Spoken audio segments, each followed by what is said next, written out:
everybody, and welcome to the Fandom Flux podcast, episode 101. 101. We have no Dalmatians here. Damn it! That was the best joke I could come up with for this. I feel ashamed of myself. To be honest, it was the only joke there was off the top of your head. It wasn't like you prepared for a joke around. Yeah, I hadn't. Yeah, I didn't really prepare anything for 100 either. I should have come up with something. God knows.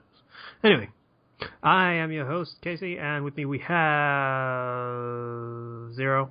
Hi, everybody. How you doing? You don't get to see my beautiful face today. My beautiful, nondescript white man face. Or hear your voice either, apparently, because you suddenly went robot there for a second. Oh, well, you know what? That happens sometimes. Sometimes you just... there we go. It's better. It's better. T-Pain. To pain. And Slicer. Hello. I honestly thought he might have just dropped out again. Okay, and nope. Kenshi. Slicer said something. Hi, I'm Kenshi618, and I don't have anything to say this week. Damn it, I don't have an intro. What happened to you, Kenshi? You used to be cool. I'm always it's all downhill from episode 100. Well, we can be syndicated now. Not yet. It's like what? So whatever you're saying, go for whatever you're saying. Is that going to be the episode title? It's all downhill from here? Or wait, did we already have that episode title? No, we haven't. That sounds familiar. I don't think we did that one yet. I don't think that's the impression we want to give our audience. I think it's a bit too long anyway. It'd probably be Fandom Flux is going downhill or something. That works. Yeah. Anyway, I said I was going to do a thing before we started this because I'm hungry and, we're in the middle of recording the podcast. So since, we're probably going to end up with me eating on the podcast, which everyone loves every time I do it. I know they do. You guys. Mic away from your throat. You're always fans of that. It's so great. Anyway, so I'm ordering takeout because I have no dishes and I don't want to cook. So I am opening it up to the podcast crew to choose what's on my pizza. Hawaiian. Get Hawaiian, you butt. No. Mushrooms and bacon. Mushrooms I can do, and I like, so I'm okay with. I'm looking for bacon. I'm not seeing bacon. God damn it, England. Nope, no bacon. Do you have barbecue sauce? Throw some barbecue sauce on there. Of course not. It's England. Nope. Gosh darn it, England. Nope. It's not Domino's or anything. It's just like a tiny pizza shop. They still have bacon. Everyone loves bacon. They apparently don't have, pineapple on their creative pizza options. Do they have sausage? Sausage. We have ground beef is about as close as I get to sausage. Do it. Oh, we have salami. Oh, salami's always good. That's pretty good, actually. Okay, we'll go with salami. 2 more. Damn it. Tomatoes. Red peppers. We have red peppers. We have green peppers. Damn it. We have cheddar cheese, chicken, green peppers, ground beef, jalapenos, mozzarella. Jalapenos. Jalapenos. Mushrooms, olives, onions, prawns, salami, spicy beef, sweet corn, tomato, or tuna. What the hell? Why is spicy beef not on this pizza yet? Good point. Spicy beef there. Throw some tuna on there. I don't know. Casey likes spicy things, so this isn't really torturing his taste buds. Well, I mean, the only two things he doesn't like he said he doesn't like tuna. There was corn on the options. Sweet corn, yeah. I do have that on my pizza every time I have a pizza. Put some corn on it then. Put some corn on that bitch, yeah. Okay.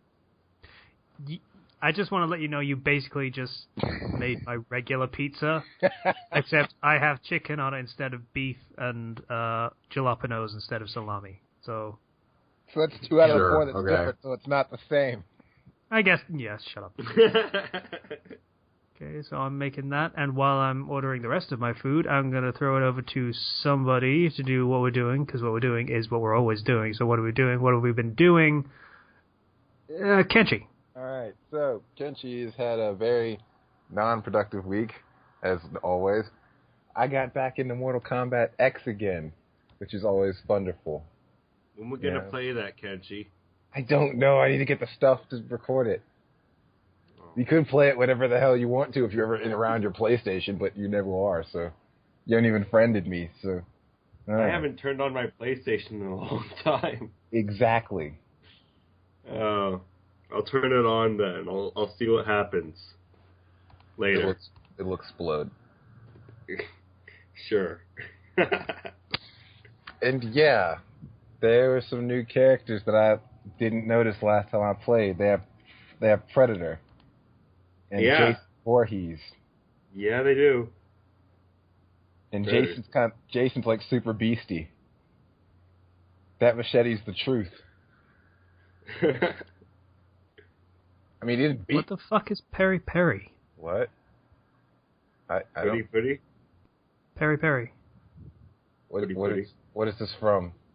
I don't... It's a type of side, apparently. They have regular sides and then Peri Peri sides. How do they... It's a sauce? Google that shit. I don't know what the hell it means. I'm not... How do you spell Peri Peri? P-E-R-I-P-E-R-I. Peri Peri sauce.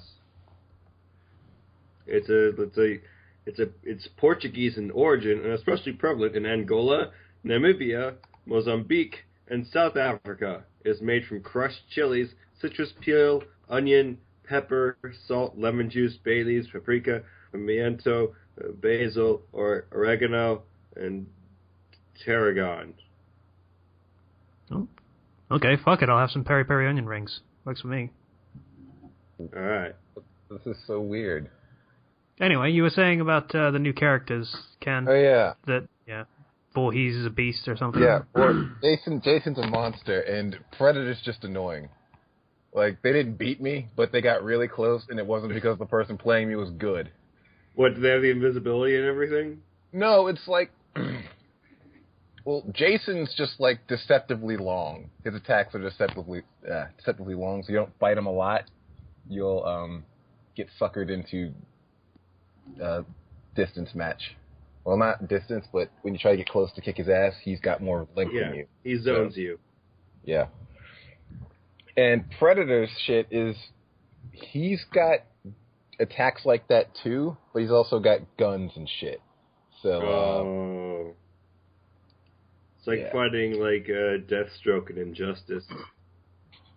Just keep shooting you. Basically. And, let's see, in addition to that, oh yeah, yesterday I got Metal Gear Solid 5. That's a thing that's in my library now. How is the last Metal Gear game that will ever be made ever until Kickstarter comes around? Okay, so far, it's pretty good. And I say that because one day in, I'm only 3% done. So I feel it's going to be long, because it's free roam. It's a free roam game.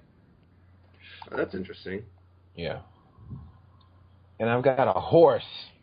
Big Boss has a horse named D-Horse. Did you get to name that, or no, is that just... you don't get to name the horse. The horse is just there. Is it the horse or D-Horse? D-Horse. Right. So yeah, a lot of this is just like me getting... So far, it's just me getting my bearings because we're in Afghanistan, you know? And since it's free roaming, there's a lot of shit that will happen to you while you're moving around. So it's just me, so far it's me trying to get my bearings and relearn how to sneak again. Teach myself how to do all that shit again because it's very important. In this game, so far, you have to, like, in the last game, Big Boss had, like, a mercenary company all of his own that he built from the ground up. They got destroyed by the end of the last game. So, what you're doing in this one's building a new one to get revenge on the bastards who did it to you in the first place.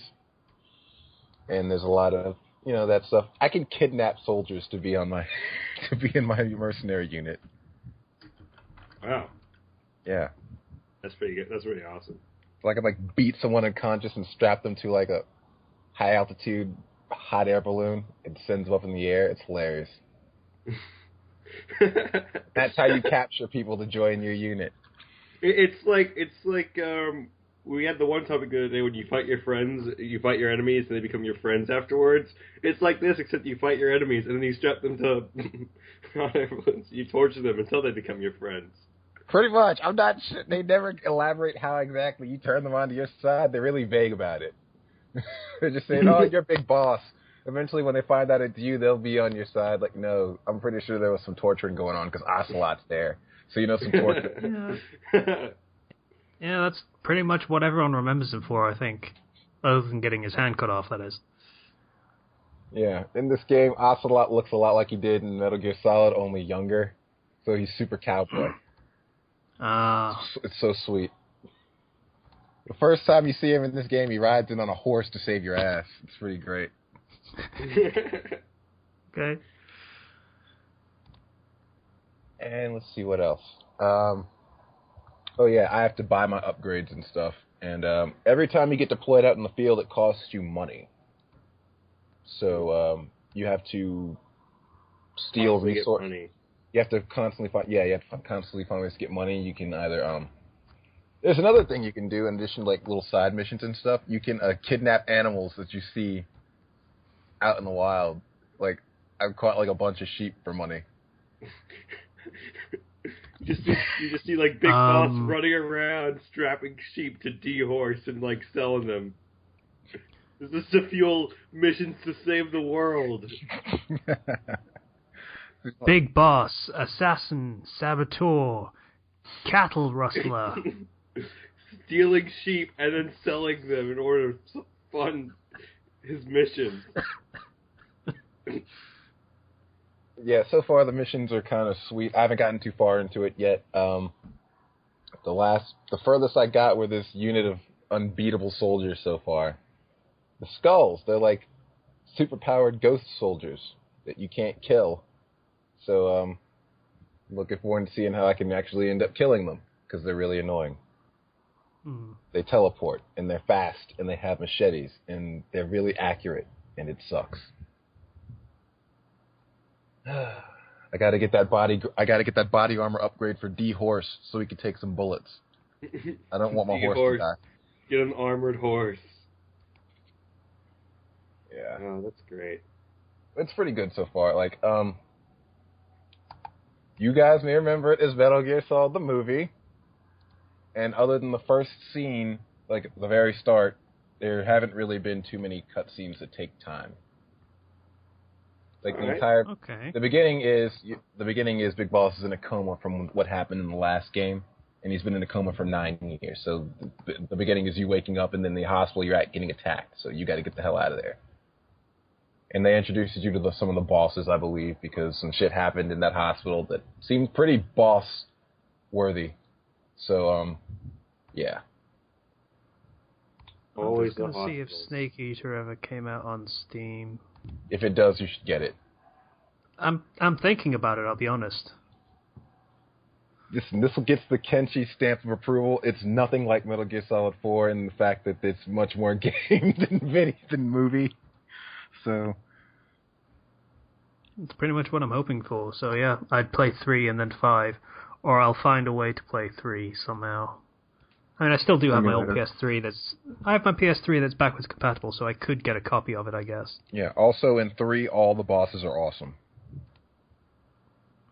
Okay. Every boss fight is unique and fun. Fair enough. That's not something you hear very often. It happens sometimes. Like, I think...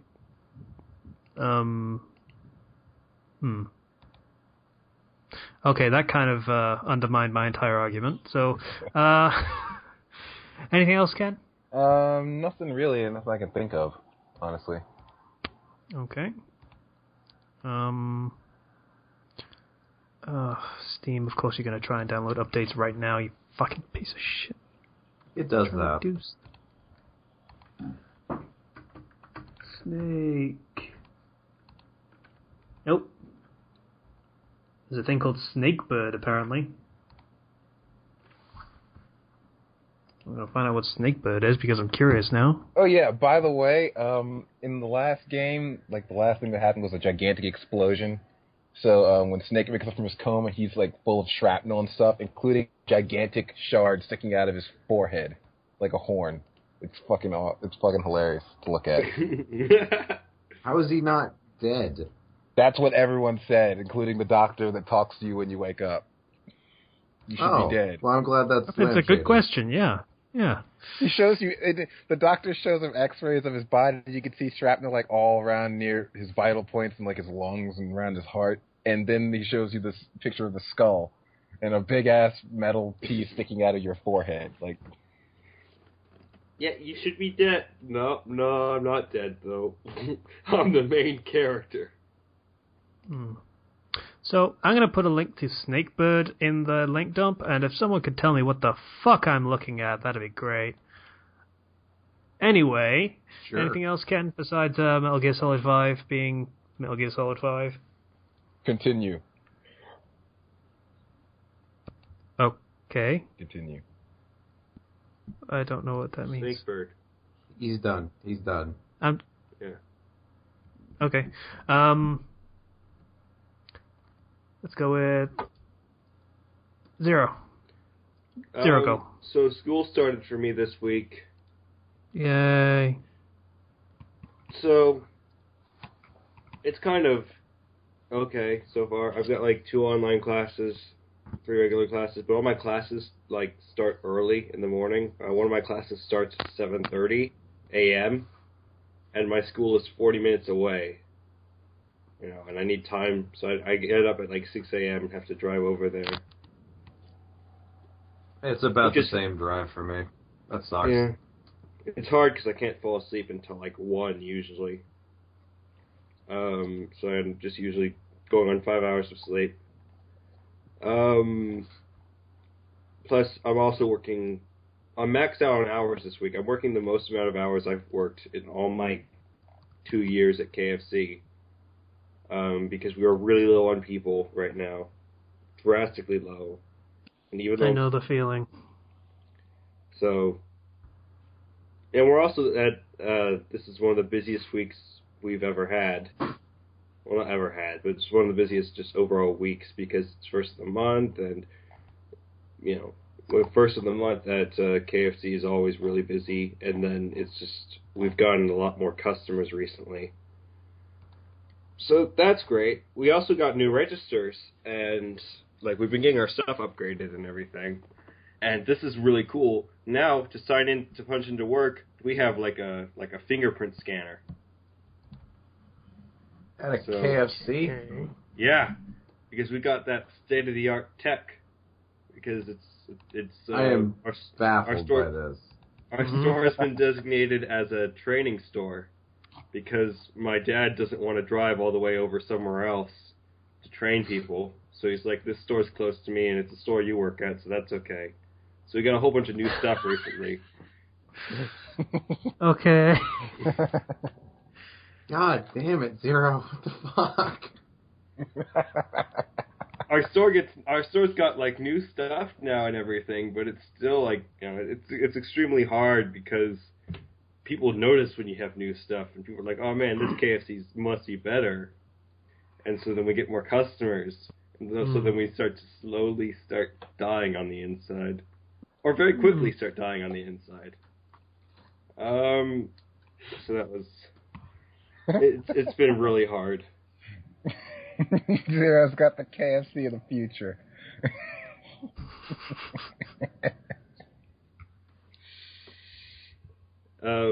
Yeah. We get since we're one of the training stores, we do get new stuff first, so which is nice. That was a bottle, by the way. Sure. Also, I started reading a book. It's called Armada by Ernest Cline, who was the author for Ready Player One, if you've ever heard of it. And by name. Yeah, there's gonna be like a movie being made of that, and I gotta be honest, I wasn't crazy about Ready Player One, but I was like, okay, this seems cool. Like the premise is, okay, this guy's playing this this alien fighting game, and it turns out, oh hey, it's real life. and you're gonna fight aliens in the spaceship in this flight simulator thing that was real and was actually training this whole time. So basically, that 80s film that was exactly this concept then. But I was Game? it's Ender's Game was good though. That's the difference. Is I'm getting into it now. Okay, so let me describe the main character. The main character is a nerd whose dad left when he was a baby, so he obsessed over everything his dad had, so that way he has a bucket full of 80s and 90s references for culture and video games out the wazoo. And I mean, like, you cannot go 2 sentences without there being a reference to something. You know, there's always at least one in a paragraph. And the main character... Internet, the novel. And the main character himself, to describe his character, he is a total nerd for all of this, but yet he's also he's also got anger management problems because his dad left him. And it's really bad because of that anger management problems. It's so bad he had the incident where he beat up a bully. Oh no. That poor bully? And then in one of the first scenes, this bully is messing with this other guy, so he just gets up in the middle of class and is like, hey, stop doing that, and throws a spitball back at the guy's face that he was shooting at the other dude. And then, the teacher's like, hey, what are you doing? Just go back to your seat, I'll talk to you after class or something. And then the guy's like, no, and he runs out of the school and just leaves. And the teacher's like, you better be going to the office. He's like, nope. And he goes home. And then his mom's like, hey, why the heck do you just run out of school? And he's like, well, I was beating up... Well, it's like... She's like, I heard you were trying to start a fight. And he's like, well, it was a bully. I was just standing up for the poor guy. And his mom instantly forgives him and is like, oh, no, you were in the right. And he never gets punished for that. So is this like Gary Stu, the novel? Because I don't see why I like the person.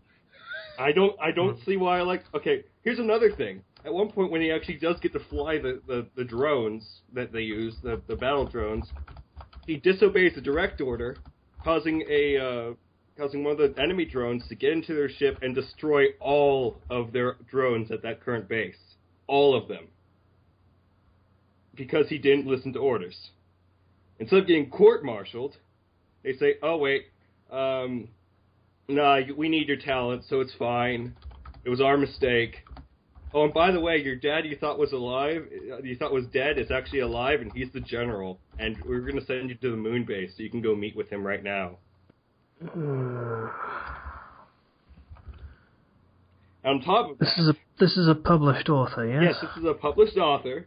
On top of that, when there's a girl that's introduced, he meets the girl, and then all of a sudden goes from being angry, super nerdy dude, to being the sweet, charming guy who's super funny for some reason, making references that she apparently gets every single one of those references with ease, and then within an hour she kisses him.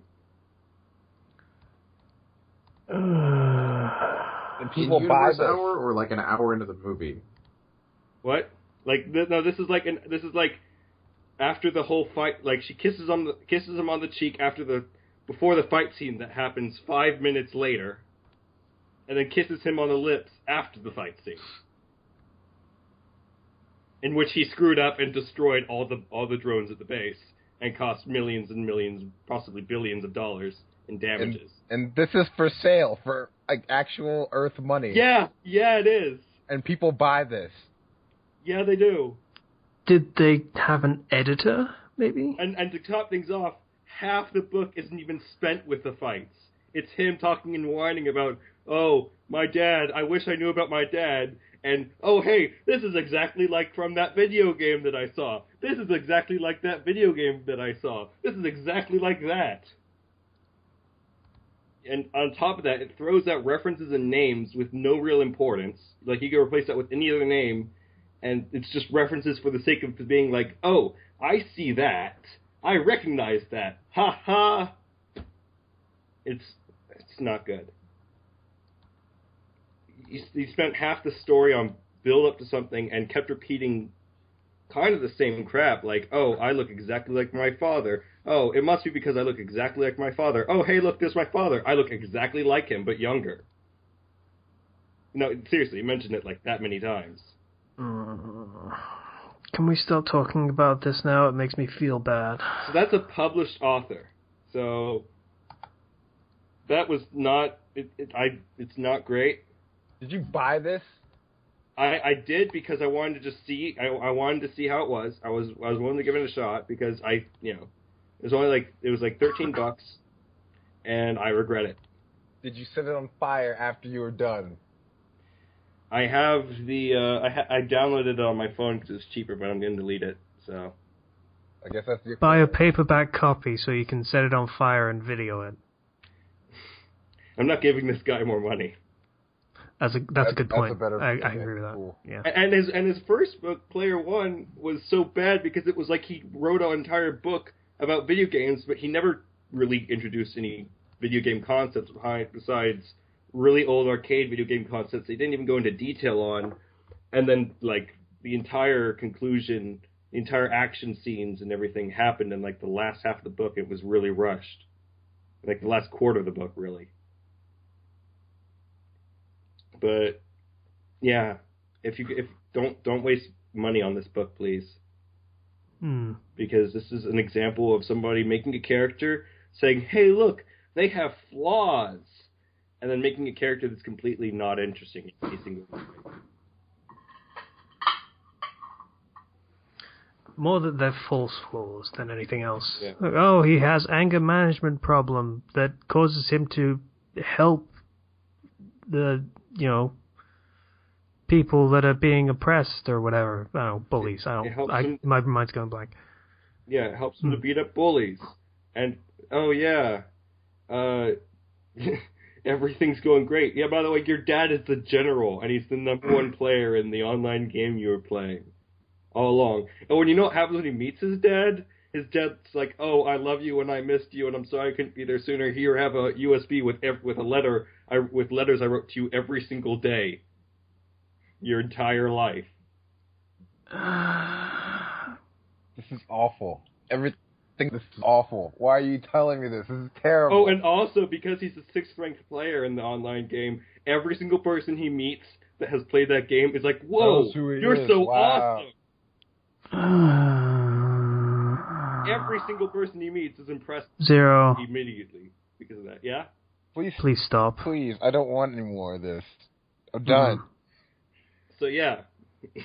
I think Slicer died in the corner, like, listening to this. He hasn't said anything forever. I was just playing clicking a lot, so I muted my mic. But yes, this is terrible. Why are we still talking about it? Alright, so that was a book review, I guess. Also, I kind of have been wanting to put together the Fandom Flux D&D game, but I still haven't had the time. So my other D&D game is going to be meeting this week. And we actually managed to increase our group by like 3 people.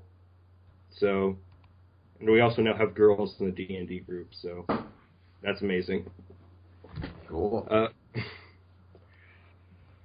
And I was doing, like, I found a program so I could do sprite art. So I was making sprites of our characters and everything. That was fun. And I also picked up Golden Sun 1 and Fire Emblem and the Sacred Stones because my friends keep telling me to play them. And Golden Sun was a GBA game, and Sacred Stones was also a GBA game, and I've kind of fallen off both of them, mainly because I want to go back and play them, and maybe play them to completion, but Golden Sun has the worst overworld map, and Sacred Stones is just kind of starting to bore me. It's just because some retro games I just can't go back to, I guess. But I'll try. That's about it for my week. I talked too much about that book. That pub. Okay. I'll go before my food gets here and I have to talk. Sure. While I'm eating. That'd be bad. So Eidos did a kind of dickish thing, apparently. Deus Ex Mankind Divided, the next Deus Ex game, which I'm lukewarm on. They've apparently done a kind of combination Kickstarter pre-order thing, sort of. So the more pre-orders that they get, the more release DLC there will be, basically. Yeah, this is the ugliness that we were fearing, or that a lot of people were fearing. That's pretty bad. See, I'm not so against it. I mean, I can see the, initial reason why knee-jerk reaction you might be a bit miffed about. You might think you were missing out on content that they're holding back because, people didn't give them enough money or something. But this is still going to be DLC, probably. I mean, well... No, it's 6 months until the game comes out, so they're demanding pre-orders this early.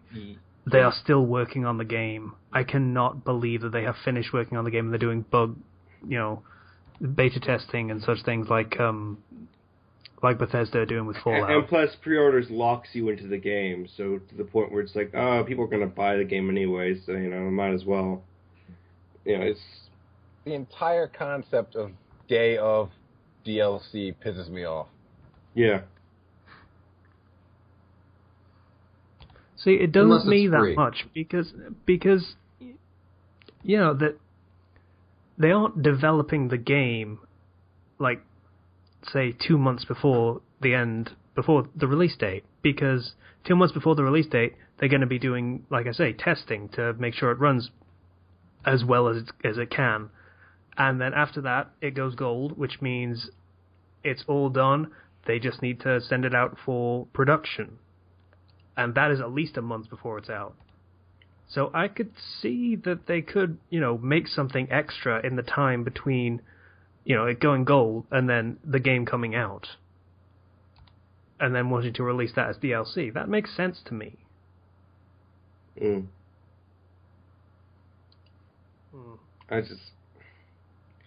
don't like it where it's more like, hey, if you guys start giving us money now, we're totally just going to start working on DLC.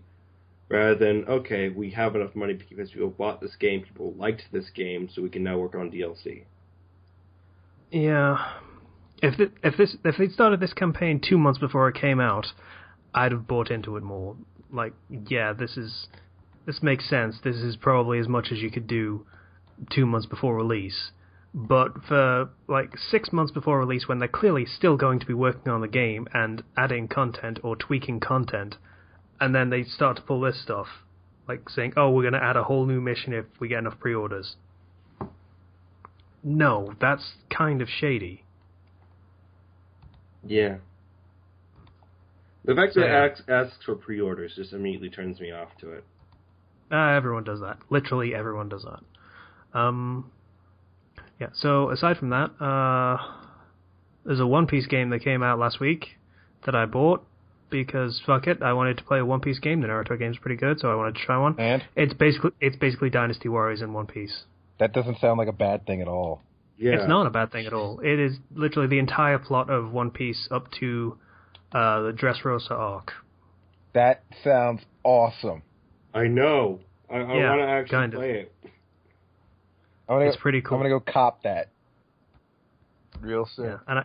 And like I said to Zero when I was talking to him about it, I think it has something called Dreamlog, which I think is kind of like the mode in Dynasty Warriors where you're sort of building up your own nation state to make it the center of China in Dynasty Warriors.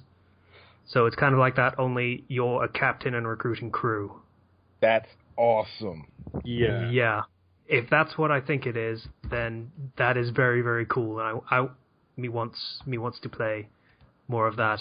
Unfortunately, it's Hell Week at work, which means I am working and then doing stuff for the channel and then sleeping and then going back to work and then doing stuff for the channel and then sleeping. That is my schedule. I get it. So until Sunday, because on Saturday night I'll be, doing stuff with the channel. We're recording Pokemon, as far as I'm aware, unless something's changed. Yeah, I can't play anymore until then.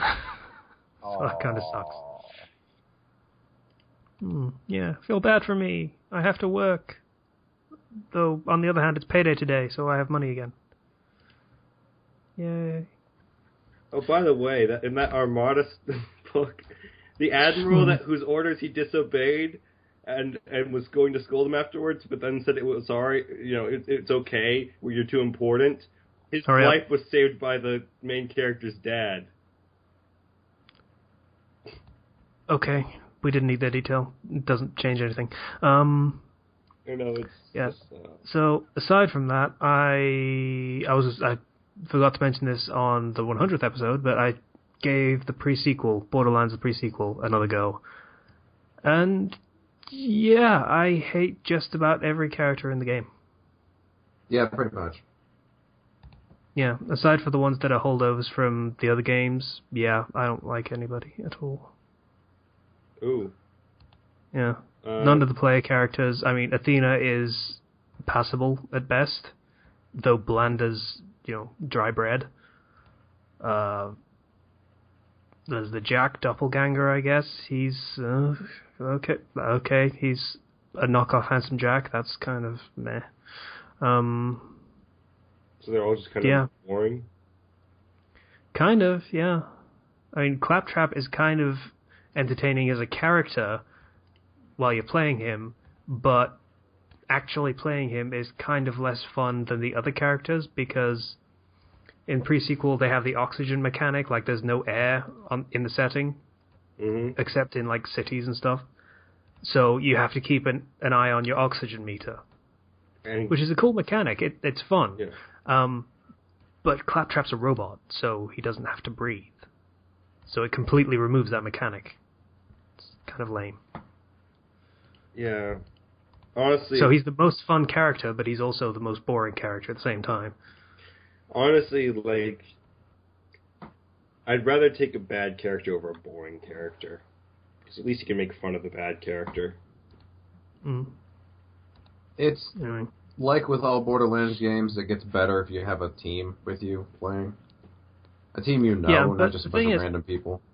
Borderlands 2 was fun on its own. Yeah, it was. Even on single player. It was a great game. It was well written. The characters were fun and interesting-ish, for the most part. I can't really fault it for anything. And this one just doesn't have that, which, it's a different development studio, so that kind of makes sense. Yeah. Isn't the pre-sequel the one made by Telltale? The pre-sequel is the one made by 2K Australia. Okay. Hence all the Australian people. Oh. Okay. So that's kind of a different take on it. Yeah. It's just not that great. It's not well written.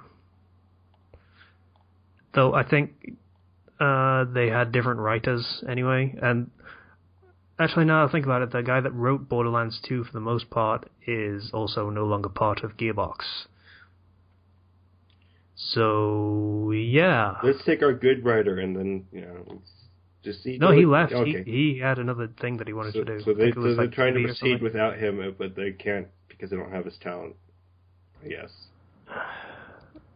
Well, it depends. I don't know. I don't think they've announced another Borderlands game yet. I don't think so. I think they're doing a new engine for the new generation.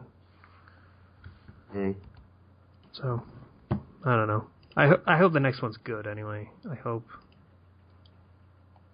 That'd be very nice to have another good Borderlands game, because I don't think this one is. I still haven't played 2. You should play 2. You really should play 2. It is a very good game. No, I don't have any money. Wait for the next sale. That'd be December, I think. I don't think it'll be in the Halloween sale. I'll wait for the Christmas sale. Yeah.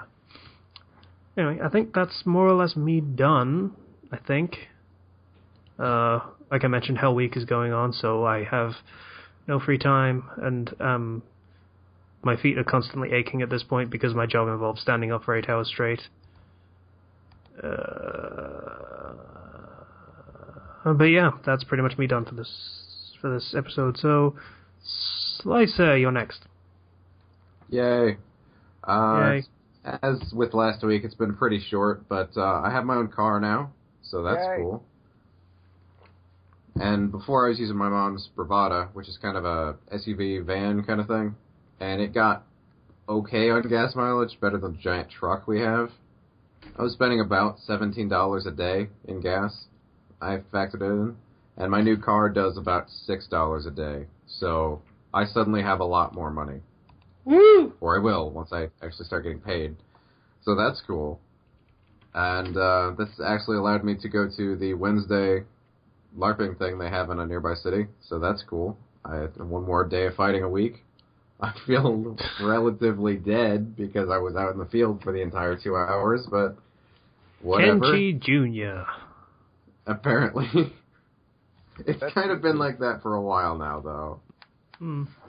Me injuring myself and just pushing myself way too hard because it's fun. Well, I only just noticed, so. Right. Hmm. And Anyways. let's see.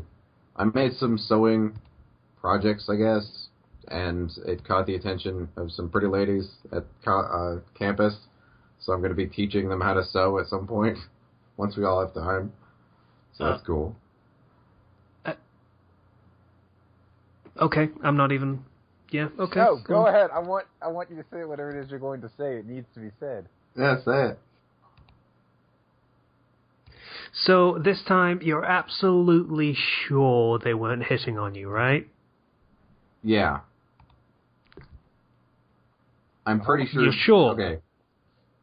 One of them had a guy friend, and I'm not sure if it was a brother, boyfriend, or whatever. So I don't know. I'm not going to assume anything. Hold on 1 second. Whether they were hitting on him or not is irrelevant in this instance. That changes nothing. Slicer, you have a window here. You must dive through that window. Sure. I'm not Superman get style right if on you that. can. I'm not saying you should. No. Actually, it's a little bit too forward to dive through the window. Just crawl through it sneakily, like a ninja. No, full bravado, pelvic thrust through the window. Just make sure you get the message across. I'm trying to give this man some advice here, and here you are. So am I. Don't worry, I'm ignoring all of it. I'm with Casey. Pelvic thrust, please. Yeah, but they don't want what's good for you. I want what's best for you. I really do. This is good for you. It's good for everyone. Pelvic thrusting through the window is not good for you. Don't do that. All right, then. Well, I'm going to ignore all of that advice and just teach them how to sew and see how things go. Teach them how to pelvic And thrust. that is my week. I'm not pelvic thrusting through a window. That's stupid. It's an important lesson. Well, of course, it's only a metaphor. You don't actually pelvic thrust through a window. You get, glass is sharp, dude. You don't want that anywhere near that. If I could pelvic thrust, it's a metaphor. hold on. If I could pelvic thrust through a window, that would be incredible. That would be on camera. I think my food's here, so I'm gonna be right back. I think. Yeah. So I'll be right back. It's out so loud. First topic is what the fuck's first topic? Pacifism backfire. Go. All right. All right. Pacifism backfire. That's when a character is pacifistic. I don't want to fight, and it backfires and bad things happen. Like somebody gets shot because the main character did not want to go out and do something, or another character was too pacifistic at the wrong time. Any examples of this, guys? Yes, actually. Either you two watch High School of the Dead? Yes. I have Right. not. Well, what the hell? Hold on. Someone's making sound on my computer. It's a bug. Ah, there we go. Okay. When they wind up in that big mansion the first time, I forget whose it is, one of the dads of the characters, and they got all the people there, and they block the way with the bus. Yeah. That. when the zombies first get in, there's a group of people that think the zombies are just sick people. So they walk up and like, come on, I can help you. And then they bite her, and she just snaps, like screaming, I'm trying to help you, while stabbing them with scalpels and stuff. It's, yeah. It was a pretty funny scene, because I wanted her to die, because she was an annoying bitch. Another example of this would be in Naruto. Like when Naruto let Sasuke go and Sasuke ended up being a bad guy. Oh yeah, sucked. I know what you're talking about. That was really terrible. We're talking about pacifism backfire, specifically when Naruto let Sasuke go and then Sasuke ends up helping the big bad. I know. Yeah. Like, he does that several times. Yeah. In Dragon Ball Z, Goku, at one point, it's like, okay, Frieza, I'm going to give you enough energy to get off this planet so you don't die, and we can all be friends in the end. And then Frieza's like, I'm just going to try and shoot you from behind, and then Goku's like, you fool, and then he destroys Frieza. Well, it didn't really backfire, because nothing bad happened from that action. He just killed Frieza, which would have... Well, it could have backfired, and I think that makes it count. Then again, that's the first probably not the first, but one in a long line of failures from DBZ characters that do anything effective in regards to killing their opponents. Yeah. I've been told somebody calls Vegeta and Goku out on that in one of the movies, but I can't really confirm that. Remember when Vegeta was like, I want to fight Cell in his strongest form, and then he was just like, I'm just going to sit here and watch as you get stronger and stop anybody who tries to kill you before you get stronger? Yes. That was the exact reason I stopped liking Vegeta and just outright hated him. That was the stupidest thing. That's going to be fun when it comes up in DBZ Abridged. Yeah. Yeah, it is.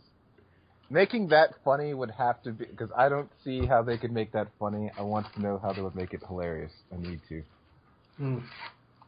Instead of making me angry inside. I think they're just going to play it canon. Only he's going to be just more of a dick about it.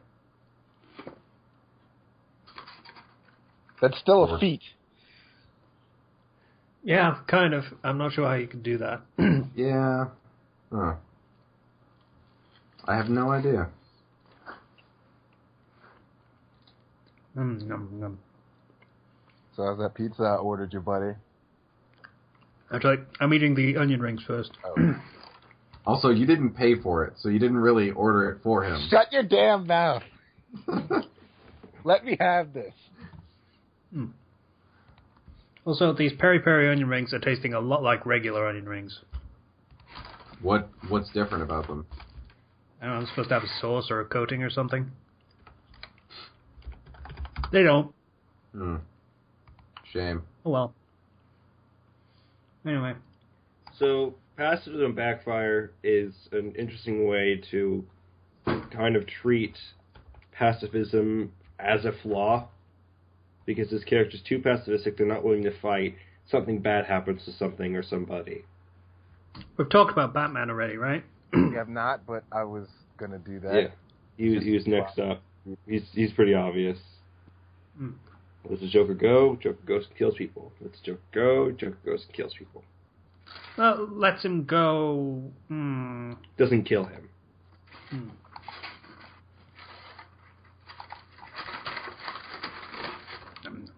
I mean, villains are afraid of the Batman. Why exactly? Because he'll whoop your ass and put you in jail that you're going to break out of anyway? I mean, why are people afraid of him? After they've confronted him about 7 times, why are they still scared of him? I don't really know. Eventually your pain tolerance kind of just goes up to the point where you're not that bothered by it anymore.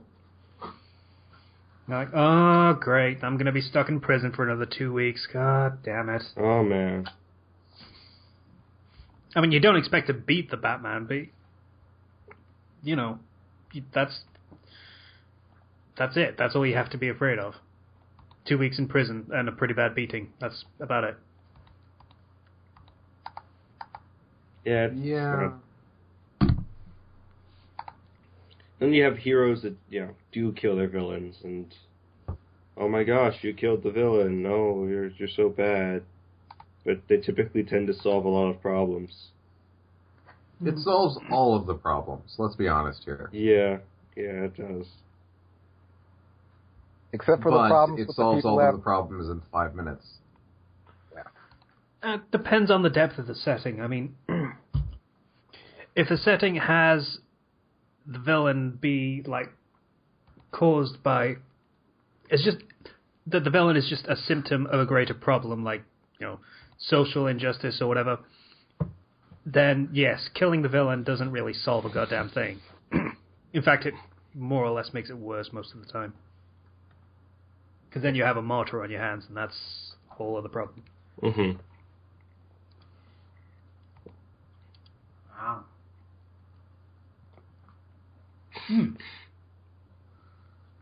That's a good pizza. You don't have to eat like that, right? You don't have. Eat like what? Do you do that when you're not mic'd up to the point where you audibly let people know you're eating? I don't know. I don't think about it when I'm not on mic or anything. That's weird. I know it makes it more enjoyable when I'm on mic. It's not enjoyable at all.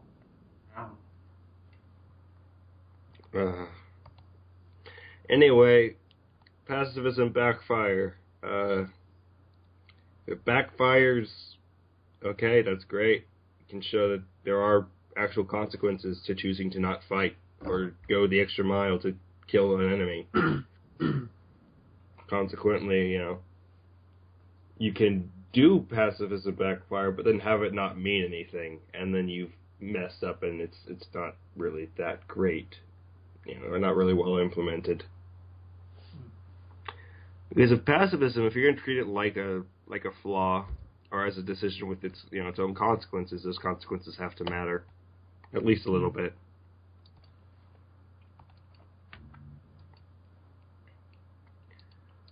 And I can't think of much else to say for this.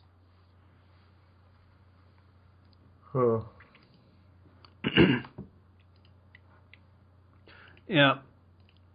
Thing is, with pacifism backfire,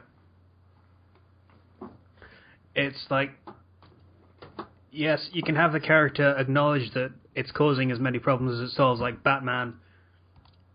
You could say he pretty much knows that if he killed the Joker, a lot of problems would be solved. But then he's like, okay, I know that this would solve a lot of problems, but I'm not going to do it, and I will take those consequences on my own head. But the thing is, the consequences aren't his. They're not, no. So, a lot of the arguments against pacifism in those sort of characters are that, it's not that character that's going to be suffering because of this pacifism. It's other people. And the argument that you usually get to, at least attempt to sway them otherwise would be try and think of the people that are going to be hurt because of this. It's not going to be you. It's going to be someone else who can't fight back, is usually the argument. Won't somebody think of the children?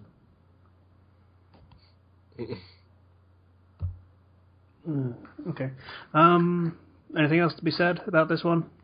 Or are we moving on? No, I'm done. It can backfire in multiple different ways. Just be creative about it. Just as long as you make it make sense.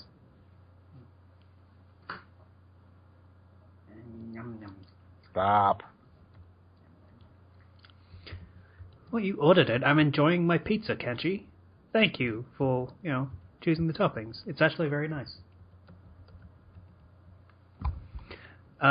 Scene-stealing performances. Yes. Right off the top of my head.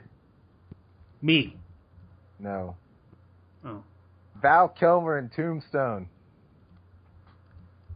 Did anyone see Tombstone? Mm-mm.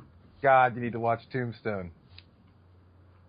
The movie is about the cowboy Wyatt Earp, but it is not. But as far as Kenshi Six-May is concerned, the movie quickly becomes all about Doc Holliday, portrayed by actor Val Kilmer. Everything he says is awesome. Everything he does is awesome. And he has tuberculosis and is slowly dying and is the most awesome character in that movie. Fantastic. All of his scenes are great. I had no idea he was terminal. I've never seen Baxter. Oh, it wasn't really, well, yeah, it kind of was terminal eventually, but he lived a long time with it, kind of, but yeah, it was. All right, the TV was on a big this, part of that movie. I just have to say, when they put Legolas in the Hobbit movies, he Really?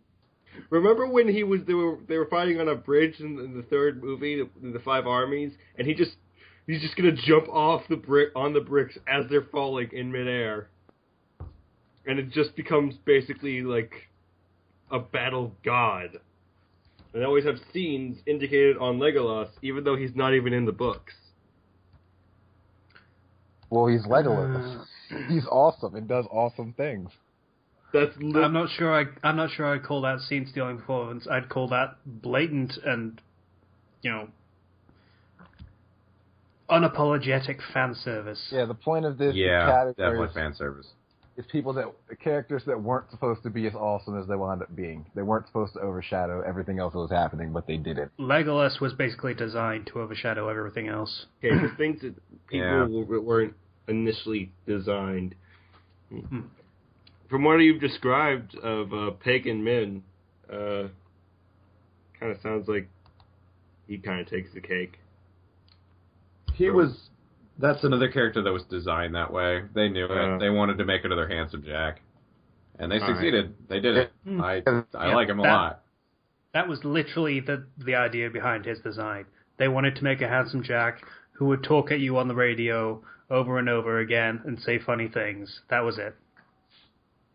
And they succeeded. Credit where it's due. They succeeded. And credit to Troy Baker for pulling that off. That was great too. But, that's... Yeah. They knew exactly what they were doing with that character. Michael Pena in Ant-Man. Yeah. Like, still haven't seen that. He was like Ant-Man's like friend, but he was always he was funny and extremely likable to the point where it's like, can we go back to him talking at one point? He was very well acted, actually. So kudos to him. Hey, how about Deadpool from Wolverine? You mean the 5 minutes he was in it? And that they sewed his mouth shut. That stole the scene for the wrong reason.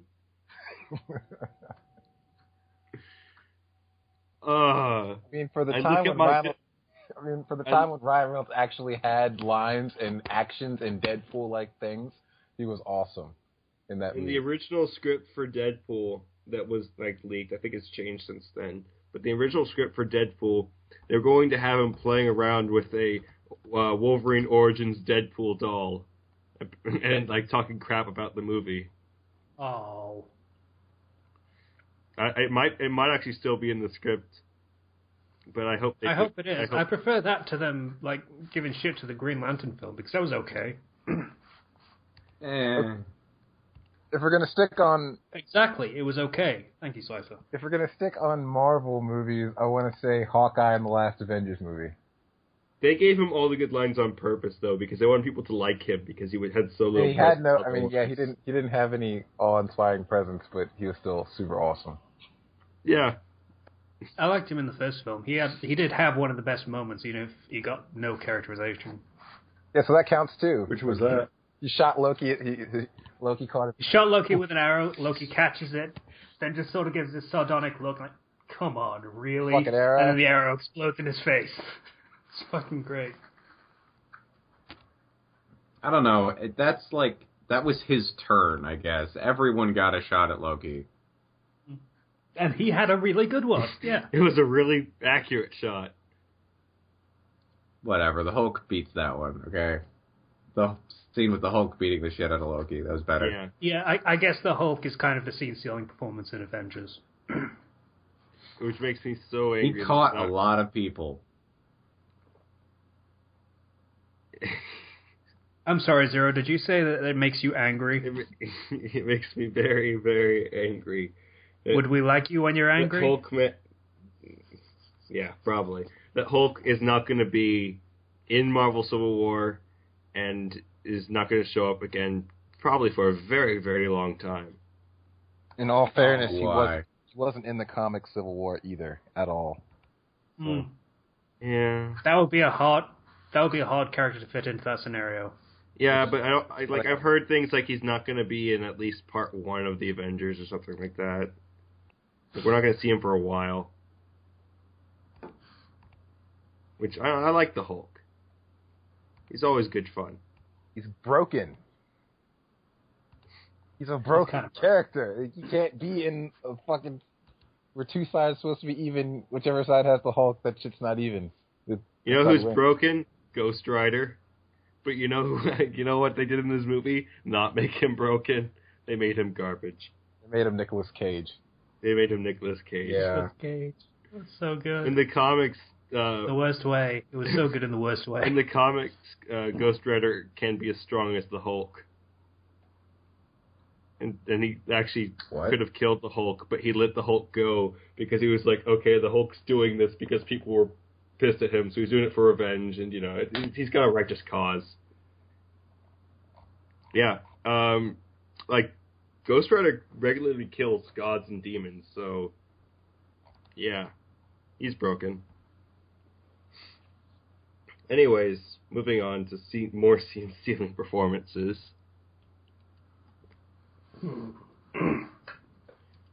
Let's see. Any ideas?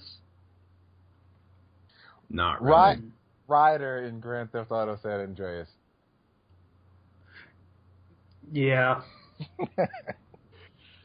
Only got to hear him talk for the first part of the game, but god damn it, I just wanted to be more Ryder missions. I wanted more Ryder missions. He was such a dick. In the best way. You gonna roll the car over and kill us today, CJ? It's the only Grand Theft Auto game that's actually called you out on how much you suck at driving. Yeah. I'm grateful for that because I'm really bad at driving. So it just, yeah, it was very effective. Like, no other game pointed out how many cars you went through on like a 5-minute basis. They would say that line as I was trying to skim through 2 vehicles and just slamming into both of them.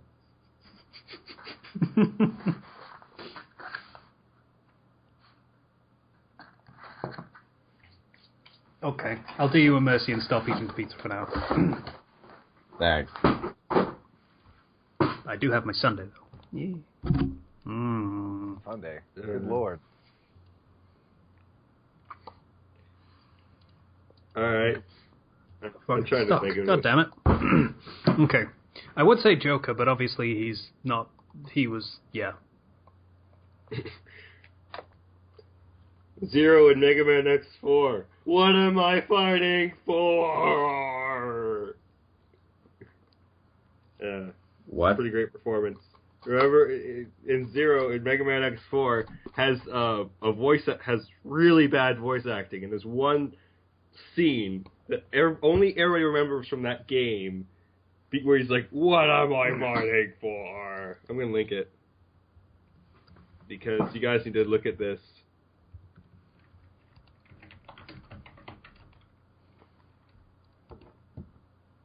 Okay. Okay. Yeah, I'm trying to think of others. Look. Okay, I'm gonna say Kanji and Rise in Persona 4 because they're great. Rise during the King's game was revelation, is what that was. It was what? Was a revelation. You didn't realize how hot she was? I'm not sure what you're realizing. How here. adorable she could be when she was pretending to be drunk. Oh, right. Yeah. How adorable she could be when Laura Bailey was voicing her. Yeah. Of course, that's okay. Anyways, Yeah, I linked. sure, This whatever. is pretty bad voice acting, by the way, in this video. Yeah, it's the scene-stealing performance. It's not the worst I've ever seen, but it's pretty bad. Well, if we're gonna go with Laura Bailey, I may as well mention the character from Nier. Oh, Kaine, yeah. Yeah. I didn't. I didn't really like her, but apparently Casey does. I think everyone does. I don't see if there's one thing anyone who played Nier, if there's one thing they remember, it is her monologue. Yeah, because it plays every time you start up the game. That's not. Yeah, it's memorable. awesome every time. That's forcing it down your throat. That's not making a good scene.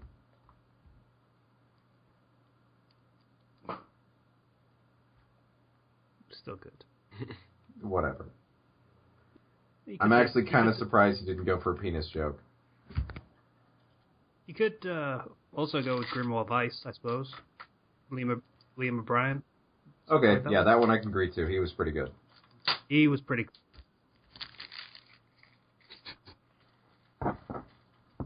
Anyway, who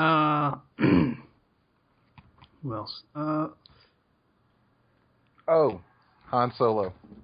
Oh, yeah. Han Solo? Yeah. Yeah, I could agree with that. No one gives a fuck about Luke by the end of the movie series. Nobody cares. It's true. I don't think anyone gave a fuck about Luke at the beginning of the movies. I even like at the end, there was at no point when I cared more about Luke than Han Solo. Yeah. Luke was. I think it's only. His character is not that strong. That too. I meant enforce abilities, but yes. Enforce he's pretty abilities, yeah. weak personality-wise too.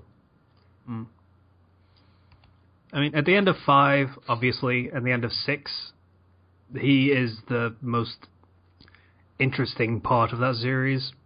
But any other time in those films, it is Han Solo that is the most important. Yeah. It's just like he had a weaker presence. Which is, strange for Mark Hamill, but that was literally his first role, I think. The first thing he ever did acting-wise was Luke Skywalker, I think. Huh. Wow. I'm going to double-check that because I don't want to be wrong, but I'm pretty sure that's true. Is it the guy who played the young Anakin or the guy who played Luke that utterly hates Star Wars? I don't know. If it's Luke, then that's Mark Hamill, and I don't think so. Yeah, I think it was the young Luke, because it was a child star, so it would have to be him. Okay, yeah, I'm talking out of my arse. What? Yeah, he had been acting for 6 years when Star Wars Episode 4 came out, so... Yeah, unless they started production on it very, very early. No. Oh, and I guess he was apparently a character as a baby, too. Or, like, a very young child. Anyway. So, yeah, I'm talking out of my arse. I heard that once and thought it was true, but hadn't checked it. So, yeah. I would argue... Zero brought up Legolas earlier. I would say Legolas in the Lord of the Rings trilogy. Yes. Would be valid. Yeah. That's where he became that performance the was the reason he was in The Hobbit, so... Yeah. That's probably more apt. I haven't read the books, but I doubt he was that important in the books. Has anyone here read the books? Nope. I have not. No. I guess we're all words. Uncultured heathens is what I was going for there. Words. Because we haven't read Lord of the Rings. Oh no. Yeah. We haven't read literally the beginning of all fantasy literature as we know it today. Yeah, we are uncultured, but not reading that. Sorry, we are. I would argue that Conan would be further back, but... Conan? I'd have thought not. When was Conan written? I don't know. Ooh, Neil Patrick Harris and Harold and Kumar movies. The first one. Yeah, okay, yeah, definitely. Yeah, he was pretty great. Okay, Conan books, 1950. So, no. Wait, when did Lord of the Rings start? I thought that was 70s. Was it? Are you sure about that? I'm not sure. I think so. Okay, I'm going to look it up. It was... Nope. started as a sequel to Tolkien's 1937 fantasy novel The Hobbit, written in stages between 1937 and 1949. So, when he finished writing The Lord of the Rings, then Conan came out.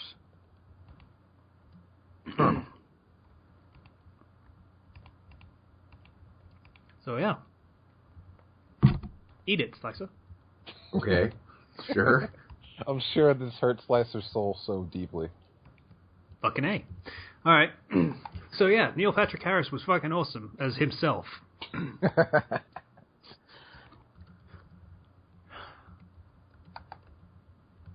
You know what? I think he's even more awesome than that in his actual self, and not in his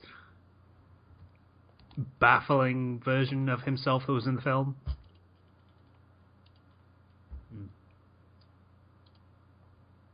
I'd like to hang out with Neil Patrick Harris. That'd be pretty great. I think everyone would want to hang out with Neil Patrick Harris. Yeah. You guys ever watch A Million Ways to Die in the West? Yeah. I wanted to see it. Yeah, I have. It's very, very fun. He's in that movie, and he is hilarious, as he is in all of his roles, seemingly. Yeah, pretty good. But yeah, Kenshi, you need to see that movie. It is really funny. That whole movie's just funny. People are constantly dying by every trivial thing there is. And just nobody was like, oh, death by this, death by that, oh, whatever. People die at the fair. Yeah! People die at the fair. Well, yeah, Ferris wheels are dangerous, man. Anyway. There's no Ferris wheels. This is the Wild West. Don't have Ferris wheels. What the hell do you have at a fair other than a Ferris wheel? The teacups? I don't want to say it because it's spoiling the funny bits, so you'll have to just watch it. Okay. Alright, next topic. Did we pick a third topic? His favorite super attack, yay! Oh, that was it. Okay, yeah, sure.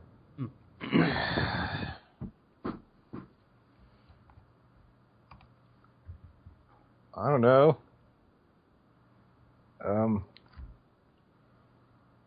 What a way to start the topic. All right. Why do we want to go to, like, classic anime, like, you know, with Dragon Ball or... I don't want anything from Dragon Ball because it takes 15 minutes to charge it. No, not the burning attack. Frickin' Trunks with his burning attack. You ever see that? Like, he's just like, does all these... I have to show you guys, the burning attack. I thought was like... Those hand motions are so necessary for him to do the burning attack. It's so... I thought was so... I just remember that. Yeah. I thought was so cool when I was a kid, this burning attack. And people have slowed down this before. They've slowed down the footage in order to learn how to actually do this. I'm not going to look at the video. I've seen it a billion times. I don't need to know what the burning attack looks like.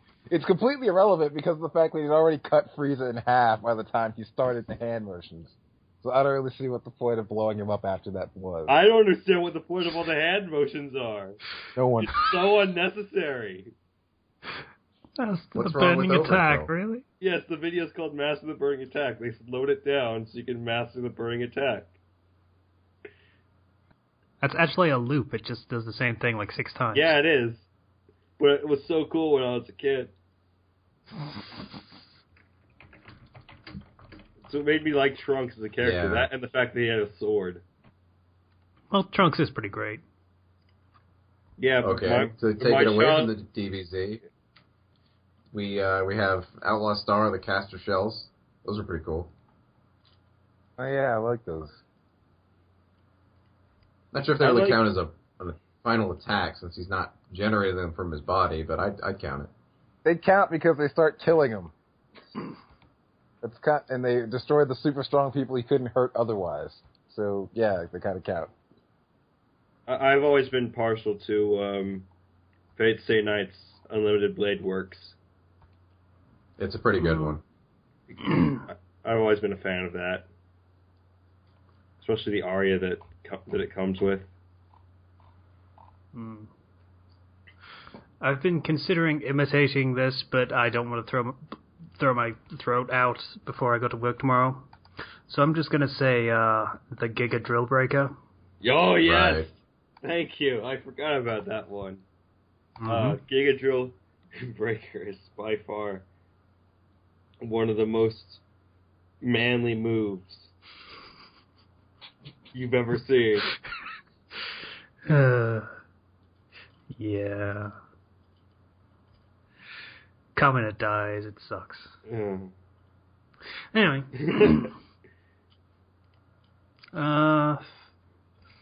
Any other great ones that anyone wants to throw out?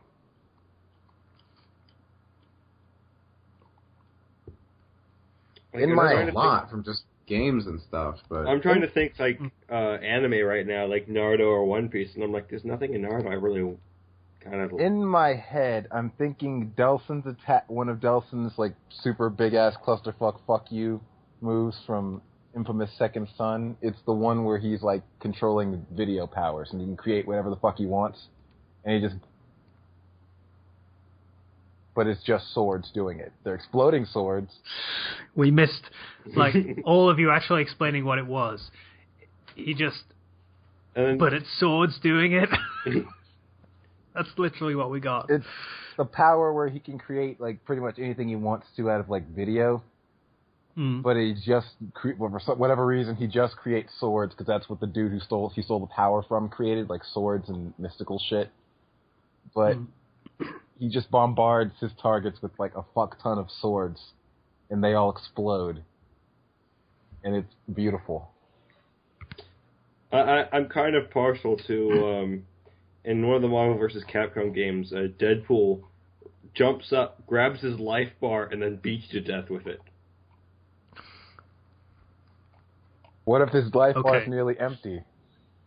It doesn't matter. He takes the display and everything. Well, if we're going to talk about Infamous, I could call out the, basically call lightning attack. From the beginning of the game. Giant lightning storm strikes. It's great. Or any fatality from Mortal Kombat ever. Oh yeah, those are always pretty brutal. Yeah.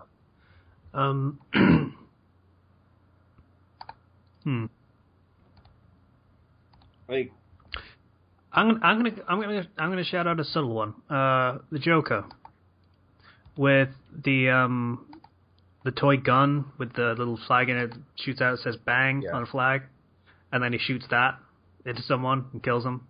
It's a pretty solid one. That's pretty good. Yeah. Did I mention the final attack from Persona 4? That Myriad of Truths, I think it is? Yeah. That's a pretty cool one. Not really. It didn't actually do anything. Or there's always everyone's favorite special attack, given to us by Sliceness's brother Nick. Beat a motherfucker with another motherfucker.